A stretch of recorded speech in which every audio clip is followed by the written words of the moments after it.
Before this earth existed, there was only water. It stretched as far as one could see, and in that water there were birds and animals swimming around. Far above in the clouds, there was a skyland. In that skyland, there was a great and beautiful tree. It had 4 white roots, which stretched to each of the sacred directions, and from its branches all kinds of fruits and flowers grew.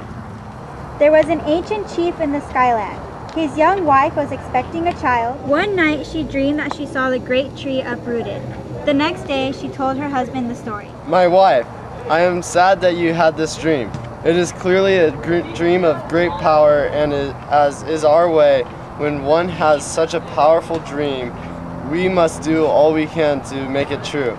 The great tree must be uprooted. Then the ancient chief called the young men together and told them that they must pull up the tree. But the tree was so deep, so strong, that they could not budge. At last the ancient chief himself came to the tree. He wrapped his arms around it, bent his knees, and strained. At last, with one great effort, he uprooted the tree and placed it on its side. Where the tree's roots had gone deep into the skyland, there was now a big hole. The wife of the chief came close and leaned over to look down, grasping the tip of one of the great tree's branches to steady her. It seemed as if she saw something down there, far below, glittering like water. She leaned out further. She lost her balance and fell into the hole. She fell down, down, down, down. Someone is falling towards us from the sky. We must do something to help her. Then the 2 swans flew up. They caught the woman from the sky between their wide wings. Slowly they began to bring her down toward the water, where the birds and animals were watching. She is not like us. Look, she doesn't have wet feet. I don't think she can live in the water. What shall we do then? I know. I have heard that there is earth far below the waters. If we dive down and bring up earth, then she will have a place to stand. The duck dove first, some say. He swam down and down, far beneath the surface, but could not reach the bottom and floated back up. Then the beaver tried. He went even deeper, so deep that all was dark. But he could not reach the bottom either. The loon tried, swimming with his strong wings. He was gone a long, long time, but he too failed to bring up earth. Soon it seemed that all had tried and all had failed. Then a small voice spoke. I will bring up the earth or die trying. They looked to see who it was. It was the tiny muskrat. She dove down and swam and swam. She was not as strong or as swift as the others, but she was determined.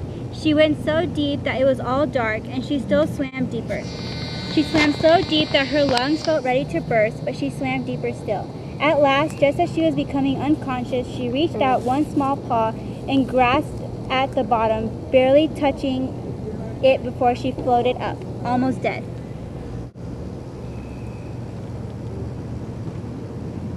Oh no, she has the earth. Where can we put it? Place it on my back.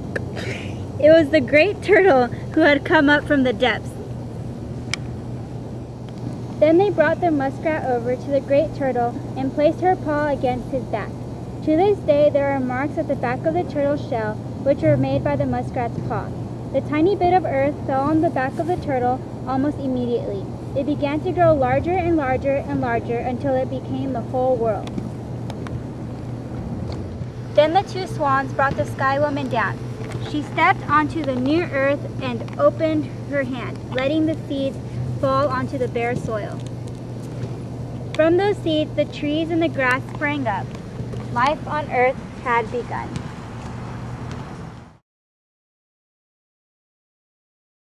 Don't think she can live in the water. Oh. And that they must pull up the tree. Why aren't you guys looking? What to say though? No, you don't need that yet.